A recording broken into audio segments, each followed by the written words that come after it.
Assalamualaikum warahmatullahi wabarakatuh. Terima kasih kepada Kak Wijaya yang sudah hadir di sini, sama Mas Reno yang jauh-jauh hadir di sini. Semata hanya ingin belajar bareng ya. Jadi saya tidak merasa menjadi guru atau digurukan, saya tidak mau. Saya ini hanya belajar untuk berbagi perjalanan spiritual saya. Kayak gitu Mas ya? Ya Ki? Jadi saya paham Ki Wijaya sudah pada tingkatan itu, cuma bedanya saya asma, Ki Wijaya kejawen ya Ki ya. Tapi sedulur-sedulur Laksana TV, ketahuilah bahwa perkara kegaiban itu mau dicari dari jalan manapun, hakikatnya sama, bersandar kepada Quran dan hadis. Karena apa? Karena zaman dulu sebelum para kiai syekh hadir ke tanah Jawa, di tanah Jawa itu para raja-raja Jawa itu sudah mengenal Sang Hyang Widi, Sang Pencipta. Dan Tuhan mereka, para kerajaan-kerajaan Jawa juga gaib, tidak nampak, tidak berwujud makhluk ya dia.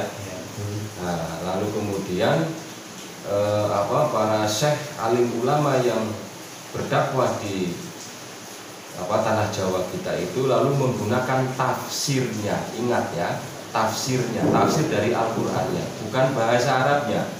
Makanya saya meyakini betul bahwa sanadnya Ki Wijaya meskipun kejawen, tapi hakikatnya sama, semua ngambil dari Al-Qur'anul Karim. Jadi hakikatnya sama ya. Bagi teman-teman yang baru menemukan video ini, itu saya arahkan untuk lebih dulu tengok video sebelumnya. Jadi sampean masuk ke daftar playlist di channel ini, lalu dilihat di situ saya membuat beberapa playlist dan membuat beberapa urutan video dengan tujuan agar pemahaman perspektifnya itu urut. Jadi tidak diacak, pemahaman mengaktifkan sedulur papan lima pancer itu, atau ya hadal makom, atau jin pendamping di bahasa Al-Qur'annya itu, atau ya khorin, itu urut pemahamannya itu teratur ya, tidak loncat-loncat gitu. Iya, berarti ada tahapan. Iya betul. Makanya bagi teman-teman yang baru mendapatkan video ini, saya arahkan lebih dulu untuk menengok video sebelum video ini.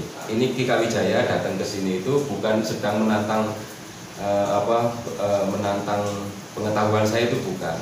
Intinya seorang saring. Itulah yang disebut dengan adab dari seseorang yang mempunyai linui. Jadi tidak ada merasa di atas langit sudah tidak ada lagi, tapi di atas langit masih ada lagi. Sebab ada perkara istilah seperti itu, maka tujuan Ki Wijaya datang ke tempat saya itu seorang saring gitu. Jadi tidak ada yang merasa lebih tinggi atau merasa digurukan. Saya melihat Ki Wijaya juga udah linui. Dari sudut pandang saya, Ki Wijaya juga melihat saya mungkin sudah dilindungi melalui sudut pandangnya Ki Wijaya. Tapi pada dasarnya seduluran ini adalah hanya untuk seorang saring. Jadi saling asah, saling asuh, saling mengingatkan satu sama lain. Begitu ya teman-teman ya. Jadi tidak ada pemahaman yang lain-lain. Jadi wah itu kejawen, ini asma, bentrok ini yang benar, itu yang salah. Tidak ada, semua sama. Ketika sudah memahami hakikat, maka di sini untuk mendasari seseorang untuk ngaji diri atau menemukan guru sejati di dalam dirinya itu benar-benar harus didasari hakikat. Jadi ya, hakikat itu ketetapan Gusti Allah yang tidak bisa diganggu gugat. Ketika Allah bilang sama Jibril, Jibril saya akan menciptakan Luqman dengan 4 perkara, salah satunya adalah sebagai seorang laki-laki. Nah itu tidak bisa diganggu gugat ya. Saya protes sama Tuhan, Tuhan saya capek jadi laki-laki, punya anak, punya istri, kerja, nyari nafkah. Itu hakikat, nggak bisa diganggu gugat. Jadi ketika Allah sudah mengatakan, ya sudah terima saja. Nah, agar teman-teman itu tetap waras, nggak gemblung belajar gaib, maka harus didasari dengan hakikat. Begitu ya. Nah, di video sebelumnya kemarin sudah terpotong di mana si Adam itu di surga mendapatkan hasud dari si iblis untuk makan buah kuldi. Itu riwayat diceritakan dari guru saya. Dan saya harus mengimani itu. Kenapa? Karena saya lagi belajar sama guru saya. Kalau saya menolak, maka nggak akan ketemu. Literaturnya nggak ketemu ya, Lia? Iya. Ketika seorang murid belajar kepada guru, lalu guru mencoba menyampaikan, lalu murid menolak, ya nggak akan ketemu, nggak akan selaras. Iya. Maka saya mempercayai itu riwayat yang disampaikan sama guru saya. Jadi ketika Adam dihasut sama iblis, makan buah kuldi, si malaikat itu melaporkan kepada Allah, bukan sebagai tukang adu domba, melainkan sebagai abdinya, karena tugas malaikat itu apa? Menjaga manusia dan iblis di antara keduanya, dan mampu ke ars, ke langit Allah untuk melaporkan. Kalau bahasa kehidupan di semesta itu polisinya, penegak hukumnya itu Jibril. Nah, kemarin sudah sampai di hari Sabtu ya, di mana hari Sabtu itu si Adam disidang di langit. Lalu prosesnya sudah mempunyai jasad ya, jadi Adam sudah ada di jasad dalam bentuk apa?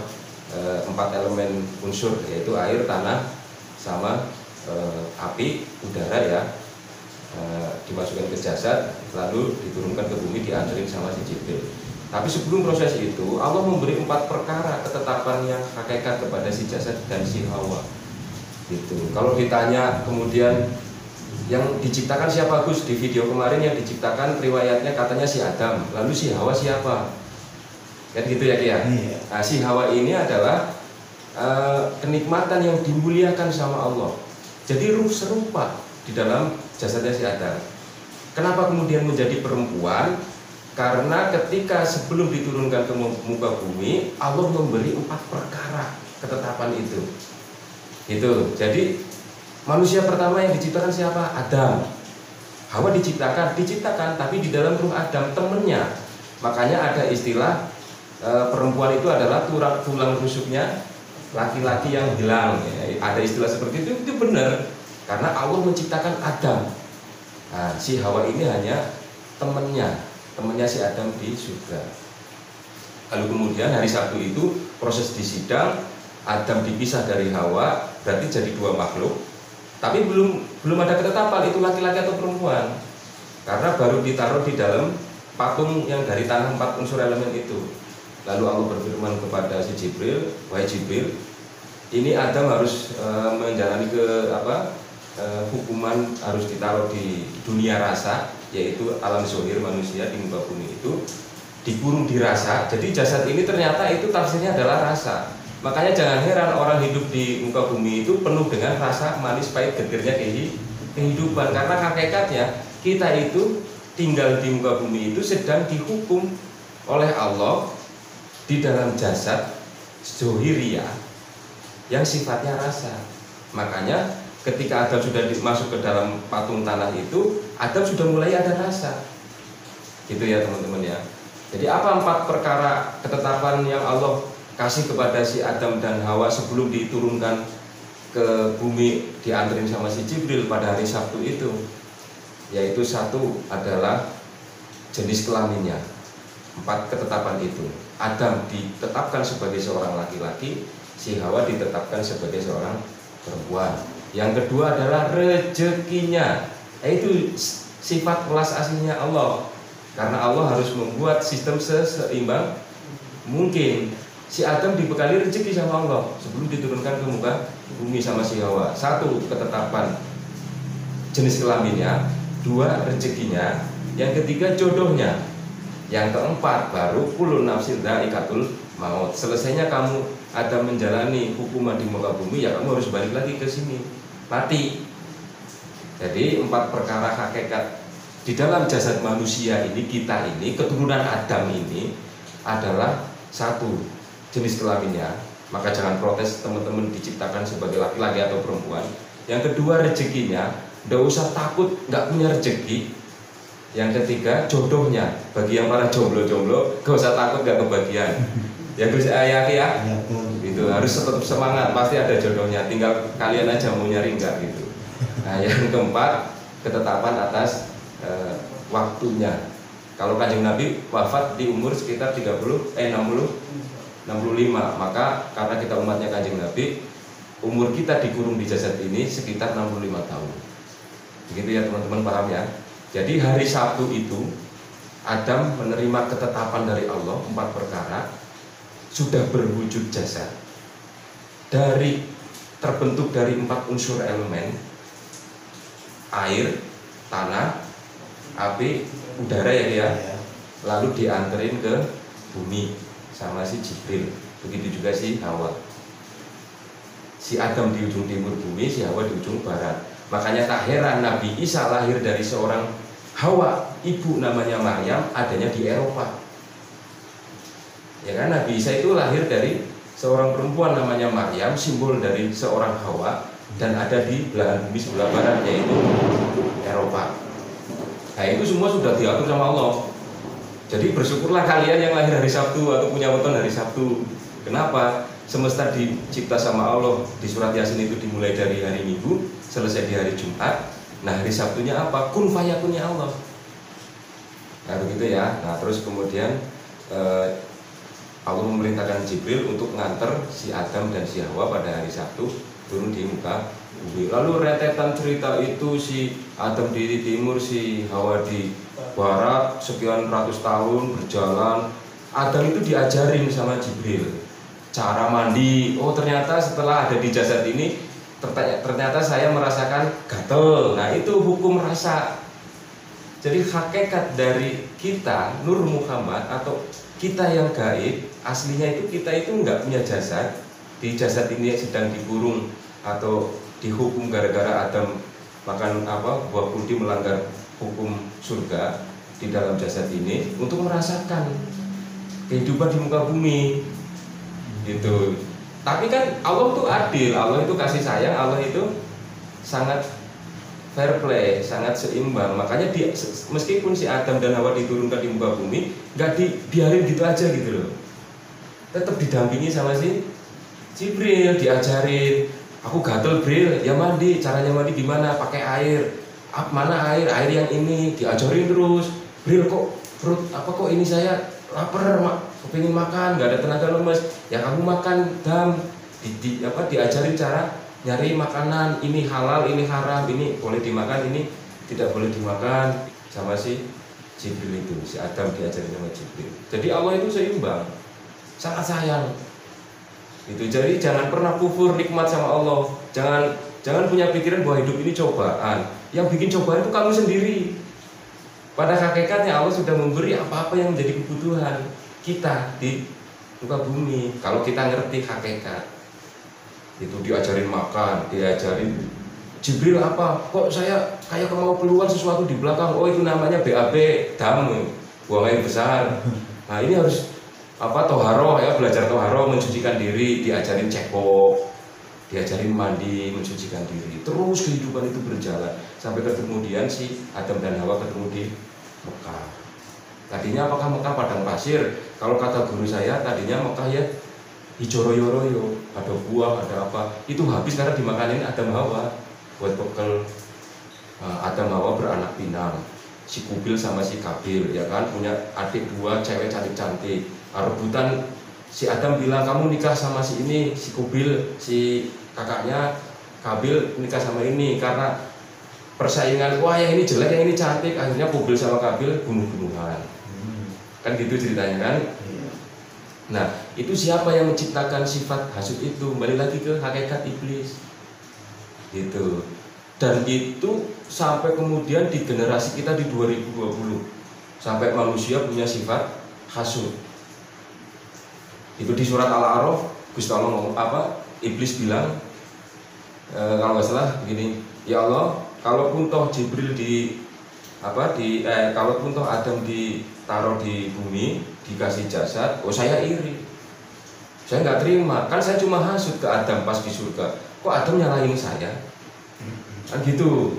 Nah, terus mau apa Iblis? Ya saya akan menggoda anak cucu Adam sampai kiamat, sampai selesai. Itu. Apakah Allah menolak? Allah itu adil, Allah itu seimbang, Allah itu harus fair play. Akhirnya iblis diizinkan menggoda anak cucu Adam. Anak pertama Qabil Kabil, terus yang dua adiknya itu si ceweknya diizinkan sama Allah menggoda. Ya silakan iblis, kamu menggoda. Jadi iblis itu diberi kemampuan untuk bisa turun dari neraka dan singgah di bumi. Kalau dulu kan zamannya masih di alam ruh kan iblis nggak bisa kemana-mana, keluar masuk neraka nggak bisa. Adam nggak bisa kemana-mana, hanya di dalam surga. Yang bisa keluar masuk surga neraka dan ke ars langit Gusti Allah itu cuma Jibril. Karena Jibril polisi dari dua makhluk itu, si Adam sama si Iblis. Tapi ketika si Adam sudah ditaruh di muka bumi menjalani ketetapan yang hukuman rasa itu di dalam jasad, Iblis ngomong sama Gusti Allah di surat Al-A'raf, akhirnya Iblis dikasih kemampuan sama Allah bisa keluar dari neraka dan turun ke bumi. Kalau di filsafat kejawen itu menguasai lautan ya Ki ya. Iya. Nah, kan sama kan, dari kejawen juga ceritanya begitu, dari Al-Quran juga ceritanya begitu. Jadi Iblis itu ngomong sama Allah, tapi ketika saya turun ke bumi ya Allah, saya minta tempat yang paling luas di muka bumi itu. Nah, ternyata para ilmuwan, ahli tafsir dunia mempelajari Al-Quran dan kitab-kitab rujukan, di antara daratan dan lautan di dalam bumi yang kita tempati ini, persentasenya adalah lebih besar laut. Maka benar Allah mengizinkan Iblis bersemayam di laut. Dan itu terkenal ya di kejawen ya Ki. Iya. Makanya ada istilah Euro Kidul, Samudra Pasifik yang segitiga bermuda itu. Nah, terus tempat Dajjal, Laut Merah itu jadi cocok gitu antara cerita dari versi kejawen sama si Al-Quran gitu. Iblis dikasih tempat di bumi untuk menguasai separuh 3/4 bumi dalam bentuk laut. Nah, Adam cuma dikasih secuil doang, seperempatnya yaitu tanah. Gitu. Tapi Allah menggaransi kepada si Adam, Allah menggaransi Adam dan bilang sama si Iblis, kamu saya izinkan, ada tapinya. Tapinya apa? Silakan kamu menggoda anak cucu Adam sampai kiamat, tapi bagi yang mau. Yang nggak mau jangan, kamu akan terhalang oleh ridhoku, kata Allah. Jadi kalau Iblis ngeyel mau menggoda anak cucu Adam yang nggak mau, dia sudah otomatis kehalang sama ridho Allah dan dia tidak ada daya upaya. Makanya ada kalimat la haula wala quwata illa billah, tidak ada kekuatan yang hak di muka bumi ini melainkan kekuatannya Allah. Bahkan Iblis sekalipun, Iblis mau menggoda anak cucu Adam, yang digoda kiai, dia nggak mau digoda karena punya iman, punya tauhid kepada Allah. Iblis mampu nggak? Nggak mampu karena terbentur oleh ridho Allah. Itu di surat Al-A'raf udah dapat jaminan Adam kan, sekalipun Iblis diizinkan goda anak cucu Adam generasinya sampai 2020 bahkan sampai nanti kiamat, tapi Allah menggaransi si Adam bahwa siapapun anak cucu Adam yang punya tauhid, punya iman kepada Allah, dia tidak akan mampu bisa digoda sama Iblis. Itu hakikat ya sebetulnya. Jadi segala sesuatu permasalahan kehidupan panjenengan jangan dianggap ini cobaan, karena Allah tidak membuat sistem cobaan. Allah hanya membuat sistem ketetapan di setiap masing-masing makhluk. Nah, ketika itu menjadi cobaan bagi makhluknya, karena makhluknya itu tidak bisa menyeimbangkan ketetapan masing-masing makhluk. Setuju ya? Jadi Allah tidak bikin sistem cobaan, tapi yang bikin itu manusia itu sendiri atas hasutan Iblis. Oke, hari Sabtu sudah turun di muka bumi. Nah, lebih lanjut, apa kaitannya mengaktifkan sedulur papat lima pancar? Dari tafsir sedemikian rupa riwayat, maka para sufi-sufi dunia termasuk dari pihak kejawen itu mempelajari diri. Sebenarnya teman saya itu siapa? Teman Adam itu setelah di muka bumi itu siapa? Apakah Jibril, apakah yang lain? Kan gitu. 4 unsur elemen yang disebut itu apakah berupa ruh? Kan gitu. Perwujudannya di dalam jasad, kalau angin ya lambung. Lambung, pernapasan, lambung, sumbernya dari lambung, paru-paru, pernapasan lambung, itu unsur dari angin. Makanya siapapun orang yang sudah terserang lambungnya, penyakit zohir atau apa, maka energinya pasti akan ngedon. Nah, ketika energinya ngedon, energi-energi negatif dari luar akan mudah masuk, yang diembel-embeli oleh si Iblis. Itu unsur pertama ya, elemen dari angin. Terus unsur kedua, elemen dari air. Di mana di dalam jasad ini? Ya darah. Jadi ya, darah. Nah, Iblis itu paling pinter apa? Dia mau bersemayam di dalam jasad si Adam itu bingung di mana yang kira-kira tidak terdeteksi. Maka di dalam Al-Quran Allah bilang apa? Hati-hati dengan tipu daya Iblis, karena sifatnya sampai mampu masuk ke aliran darahmu. Maka Iblis memilih satu elemen di dalam jasad Adam yang paling sangat disukai, yaitu aliran darah. elemen unsurnya air, gitu ya. Air, angin, air, terus apa lagi? Api. Nah, api itu di mana? Di hati. Nanti dulu hati itu ada dua. Kalau menurut psikiater, psikologi, hati itu dibagi menjadi dua, satu hati kecil, satu hati saja. Makanya kemudian apa? Orang kalau udah emosi banget, energi panas itu timbul dari hati, gondok, dongkol, sakit hati, amarah itu timbul berawal semua dari gondoknya sakit hatinya si hati. Itu unsur apinya ada di hati. Tapi Allah juga adil, seimbang. Hati dibagi dua. Satu hati tempat unsur elemennya si api, iblis meminta di situ. Yang kedua hati kecil buat siapa? Nur Muhammad atau Ruh Ilahiyah atau guru sejati. Makanya ada istilah di dalam ilmu psikologi, sejujur-jujurnya kamu ada satu makhluk yang paling jujur di dalam jasadmu, yaitu siapa? Hati kecil. Oh, saya udah jujur, tapi ada yang lebih jujur lagi, hati kecilmu nggak bohong, gitu ya. Jadi unsur apinya ada di hati. Nah, Ruh Ilahiyah atau Nur Muhammad ada di hati, bersemayamnya ada di hati kecil. Karena iblis itu harus berbagi dengan jasad si Adam. Itu hakikatnya di surat Al-A'raf, gitu. Ya Ki ya, sama tafsirnya di Kejawen juga sama ya Ki. Angkara murka itu timbul dari pertama sakit hati dulu kan Ki. Iya, sakit hati, tapi ada yang dorong, kecil mendorong, jangan sakit-sakit lah. Betul. Nah, itu yang disebut Nur Muhammad yang ada di dalam hati kecil. Ada yang panas, ada yang meredamkan. Makanya hati dibagi menjadi dua, hati dan hati kecil. Yang berikutnya unsur tanah. Tanah itu ada di tulang. Ingat ya, bukan kulit. Jadi tafsir saya mempelajari ngaji diri atau studi wafat diri, ternyata tanah itu di tulangnya ya dia. Gitu, di tulangnya. Makna filsafatnya apa? Yang mampu menegakkan si jasad. Makanya apa? Di ilmu kedokteran, para dokter-dokter itu sampai terheran-heran. Ini Tuhan menciptakan bayi itu bagaimana? Di dalam kandungan tulang itu lembek, begitu keluar dari rahim, ketiup sama angin kok jadi keras. Bener nggak Ki? Iya. Di dalam perut ibunya tulang itu apa keras? Lembek Ki? Kalau menurut ilmu kedokteran. Kena angin kan langsung keras. Nah itu karena unsur tanahnya di tulang. Setelah ditelaah sama ahli-ahli sufi dunia.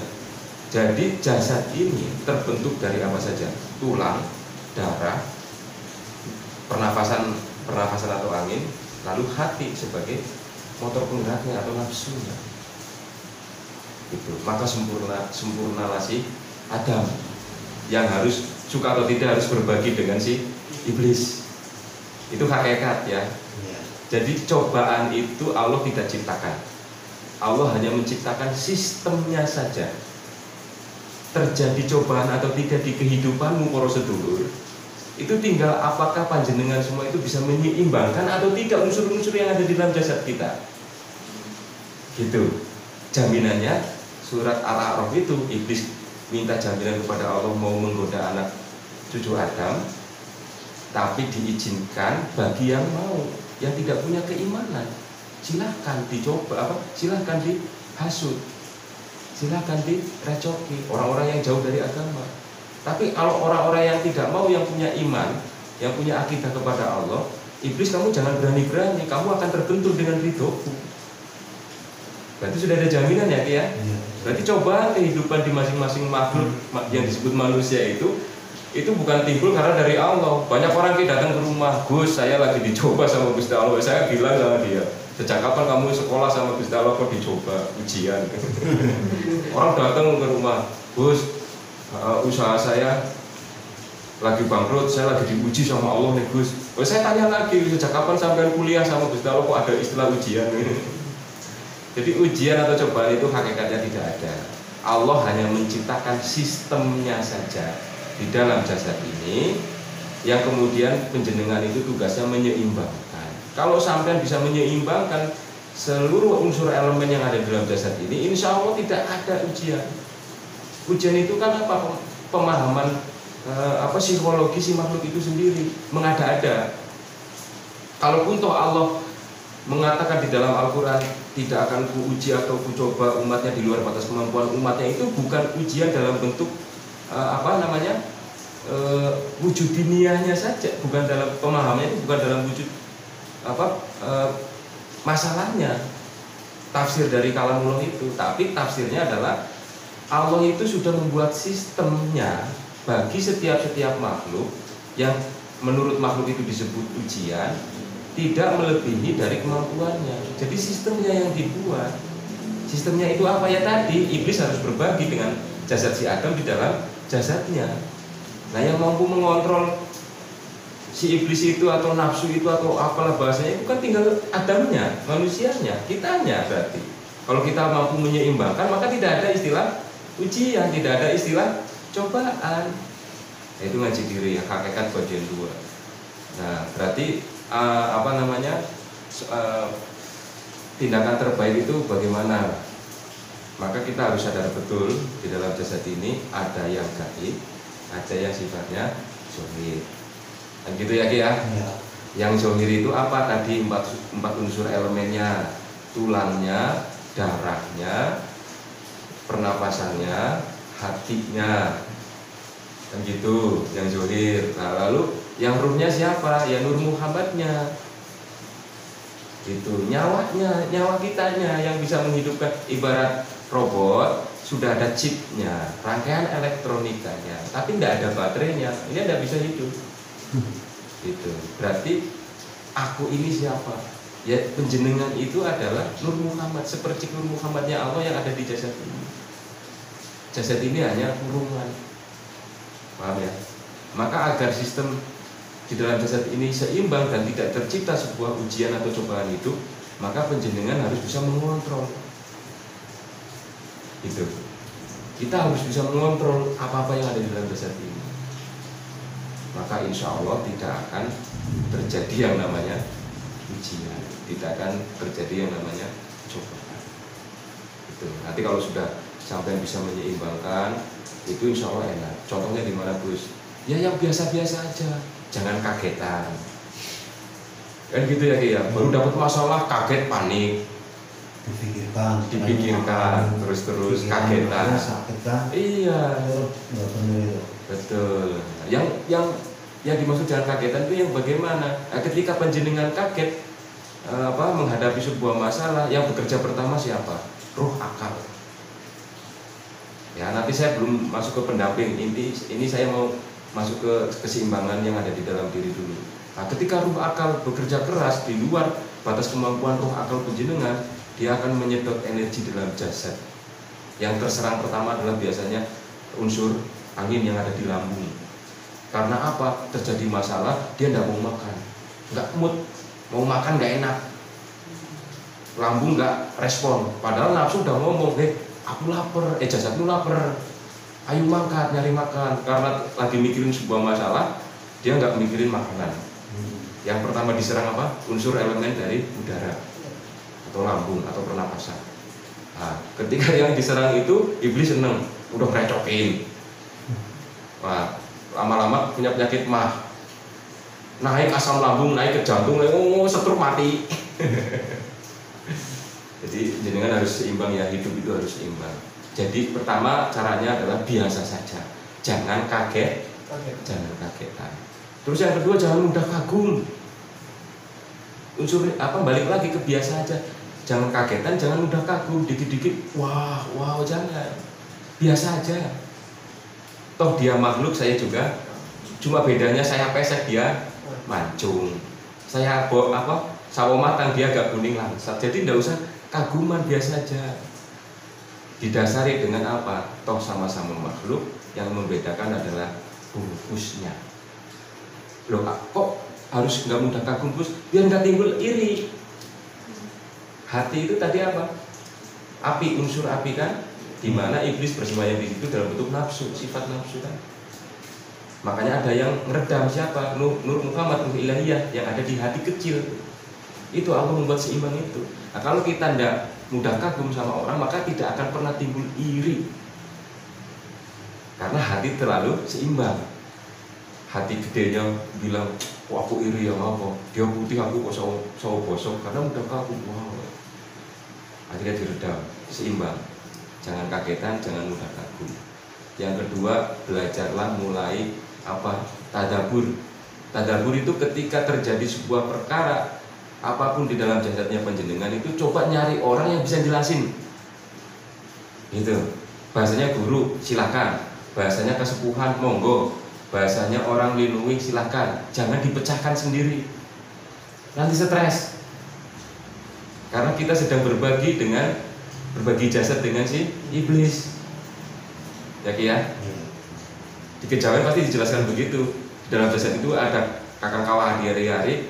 Allah menitipkan nafsu, Allah menitipkan motor penggerak yang disebut nafsu. Yang diambil dari sedikitnya sifat si iblis. Sama di kejawen juga sama. Gitu.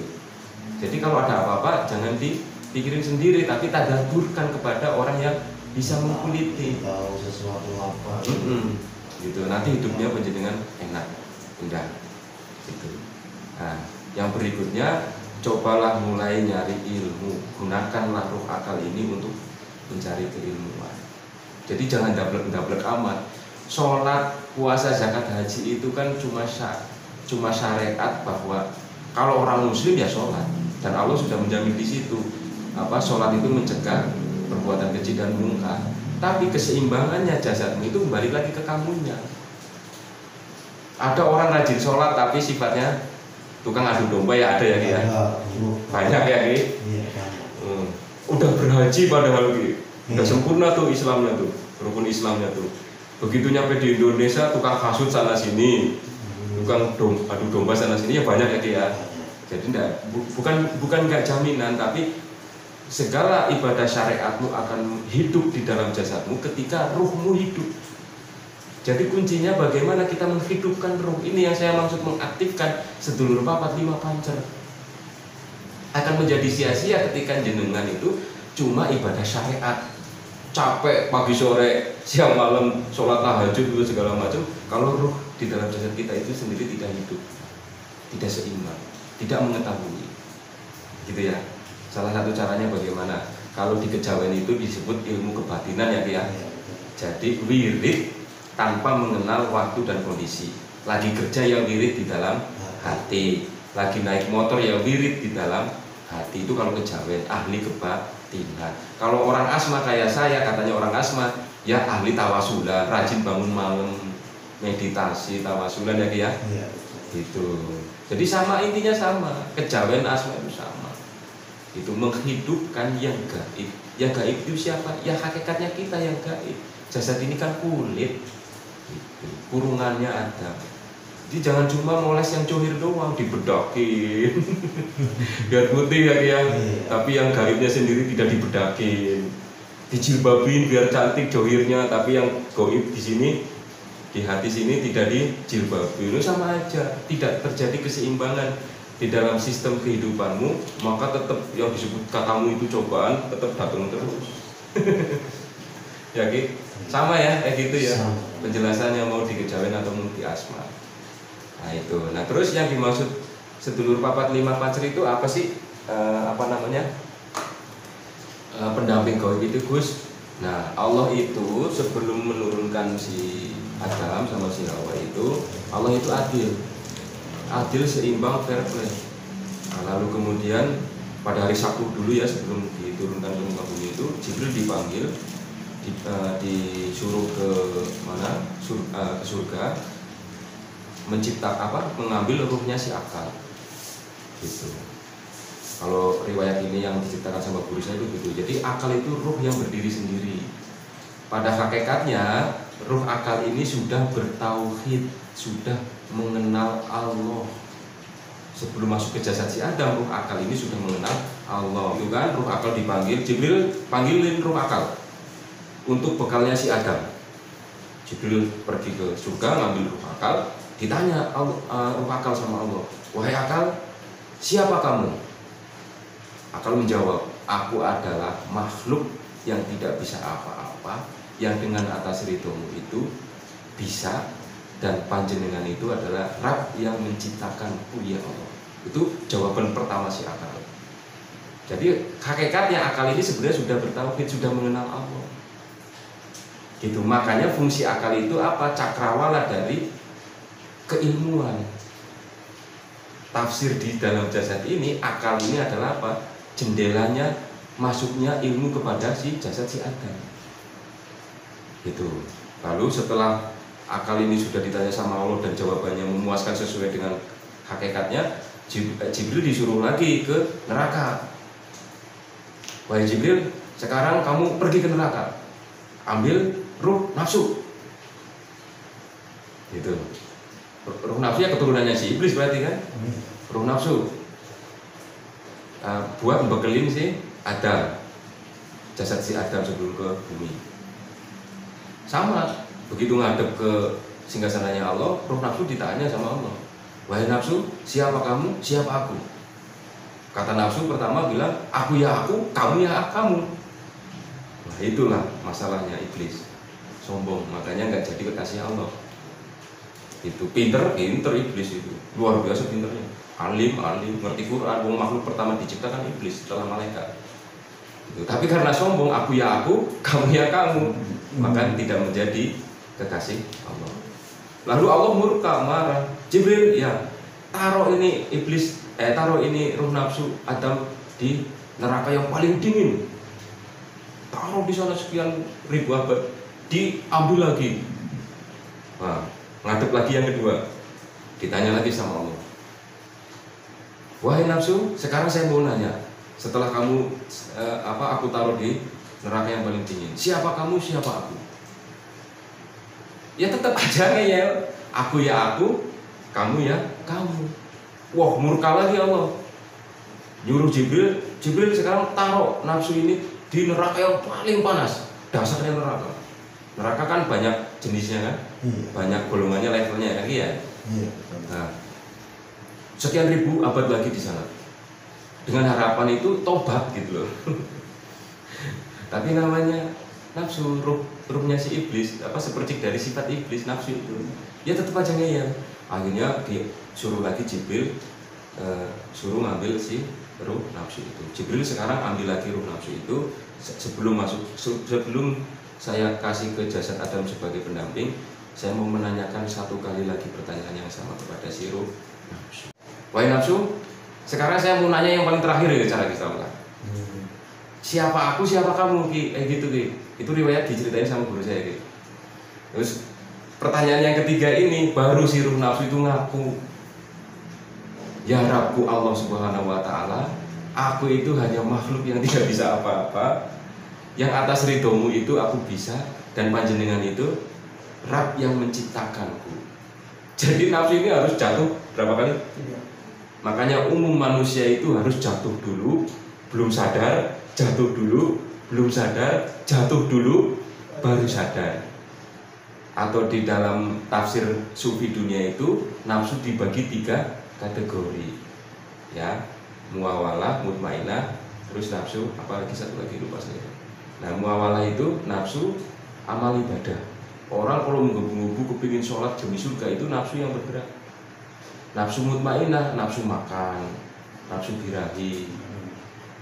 Nafsu muamal itu penyesalan. Nafsu sedulur, nih demi Allah ya, demi Allah sedulur. Ini saya bakar dupa nih. Saya bakar dupa di sini 2 biji. Pecah sedulur, tadi denger ya suara kelingnya. Saya nggak tahu ada yang marah atau enggak.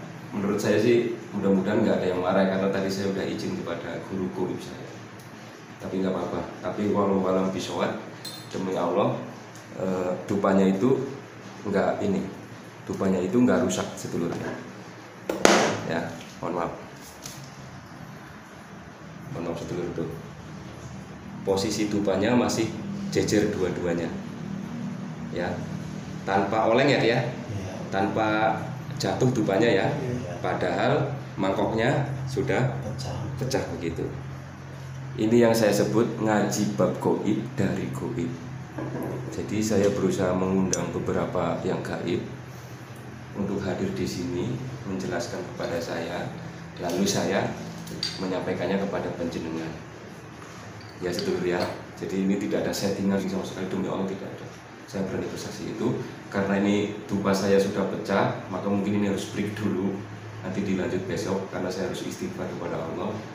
Saya takutnya ada energi negatif yang tanpa dipanggil oleh saya datang berusaha ngerecokin. Saya coba netralin dulu. Kita sambung di video yang berikutnya ya Ki ya.